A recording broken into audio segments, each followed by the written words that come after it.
Hello everyone. तो आप सभी का स्वागत है हमारे इस यूट्यूब चैनल पर। तो इस यूट्यूब चैनल में जानेंगे हम उत्तराखंड के कुछ प्रमुख ताल एवं झील फुल डिटेल एक्सप्लेनेशन में, यानी उनके बारे में कुछ डीप जानेंगे हम। तो चलिए जानते हैं। तो सबसे पहला है भीमताल। तो भीमताल क्या है, देखो। तो भीमताल की जो लंबाई है वो है 1675 मीटर और इसकी जो चौड़ाई है ये है 470 मीटर। जो लोग यहाँ पर गए होंगे उन्हें पता होगा कि इसकी लंबाई और चौड़ाई क्या है। और इसकी जो गहराई है, यानी नीचे को डीप कितना है, ये कितना गहरा है, तो 26 मीटर गहरा है। ये कितना गहरा है, ये 26 मीटर गहरा। अब भीमताल के बारे में जानते हैं। देखो ये क्या है, कुमाऊं क्षेत्र की सबसे बड़ी झील जिसका आकार त्रिभुज के आकार का है। जो भीमताल है ये कुमाऊं क्षेत्र की सबसे बड़ी झील या ताल है जिसका आकार त्रिभुज के आकार का है। एक त्रिभुज नहीं होता इस तरह से, ये ट्रायंगल, इस तरह से इसका आकार है।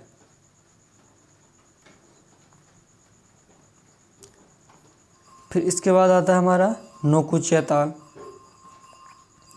नौकुचिया ताल की जो लंबाई है वह है 950 मीटर और जो चौड़ाई है वह है 680 मीटर और इसकी जो हाइट है यानी जो गहराई है वो कितनी है, 40 मीटर। ये इसकी गहराई है। अब ये क्या है, कुमाऊं क्षेत्र का सबसे गहरा ताल है। ये वो तो झील में आ जाता है पर ये गहरा ताल है। अब यहाँ पर क्या है, पक्षी निवास के लिए उत्तम, यानी यहाँ पर क्या है, सबसे ज़्यादा पक्षी यहाँ पर आकर बसते हैं, यहाँ पर आकर रहते हैं।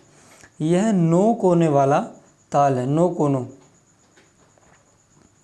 यानी कोई ताल बना हुआ है इस तरह से, इसके 9 कोने, 1 2 3 4 5 6 7 8 9, इस तरह से इसके 9 कोने बने हुए हैं। तो 9 कोनों वाला ये ताल है। इसका आगे चलते हैं। फिर आता है नैनीताल। तो नैनीताल की लंबाई कितनी है, नैनीताल की लंबाई है 1430 मीटर। ये नैनीताल की लंबाई है, पूरा नैनीताल शहर जो है उसकी लंबाई नहीं है, खाली जो नैनी झील है उसकी लंबाई।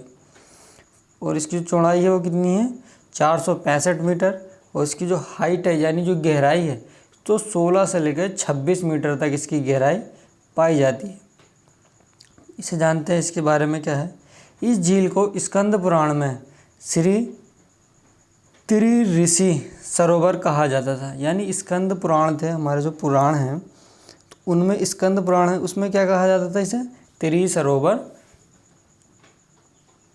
त्रिऋषि सरोवर कहा जाता था।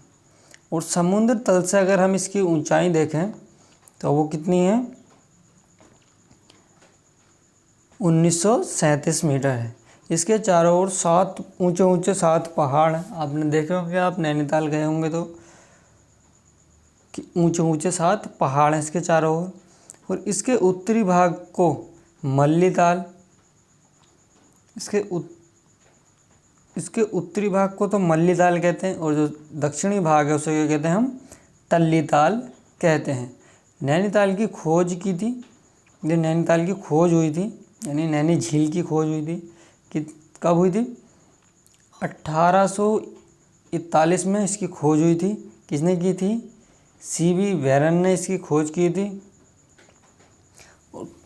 अगर क्वेश्चन आता है 1 नंबर में कभी कभी कि झील की नगरी किसे कहते हैं या झीलों की नगरी किसे कहते हैं, तो झीलों की नगरी कहलाती है Nainital.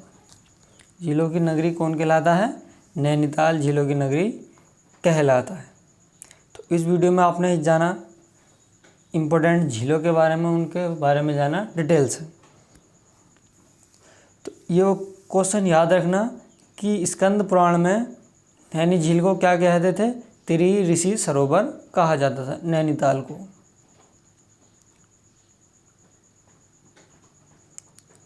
Thanks for watching this video.